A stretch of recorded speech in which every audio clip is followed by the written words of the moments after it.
Okay, well, that's it. Pete, can you describe for us what the process is like internally when you're trying to cut 37 players and you're probably trying to give each of them their due and guidance, and how that whole process goes down and how hard that is? Yeah, it's a long process, really. It's not just the last day and all that.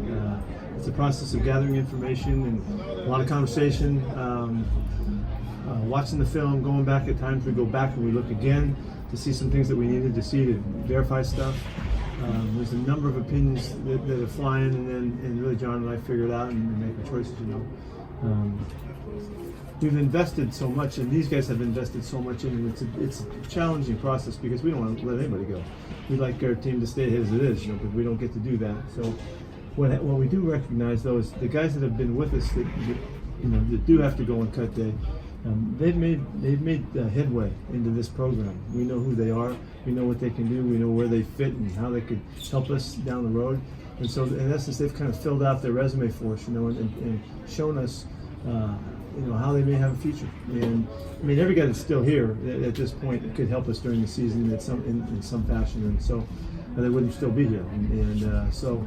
They've done a lot of great work, and they've accomplished a great deal. Sometimes you just run out of numbers, you just can't fit them in. How do you process like with the guys on the pro side who at the same time are trying to keep an eye on 31 other teams? Well, there's a lot going on at the same time, John. I mean, there's so many things happening.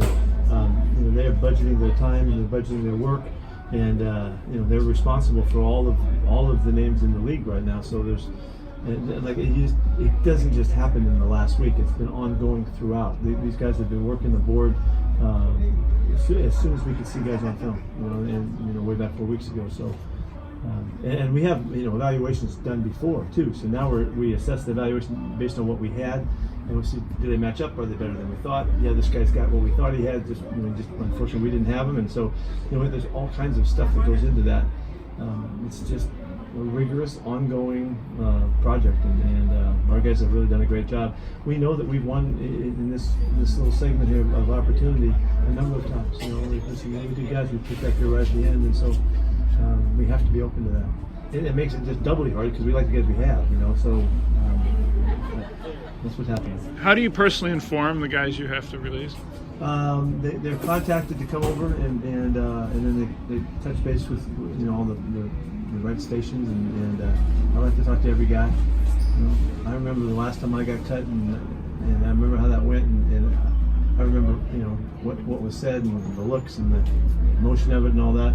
And if it happens to be a guy's last time, I wanted to make it be something that meant something to him, and he understands the depth of it and the care and all that. Even though because it's kind of can be looked at as a real cold-hearted moment, but that's not what it is. So do the best we can. Can it be hard to get guys to understand that it doesn't necessarily mean that you can't play? There's just a lot of factors going on. Well, yeah, it's just it depends how it hits them. But we have talked to these guys really since the time we started. That they're putting together their film, and for a lot of teams, a lot of people, and I know Brian Snyder does a really good job early on when he has all of the guys in there in special teams, and telling them that you have these opportunities to put the message out of what you're all about every chance you go, and we'll even talk about that. We've had so many guys that have come through here and they get let go and they wind up in other teams, and we do share those stories with them so they're aware of it to keep hope alive, really, so.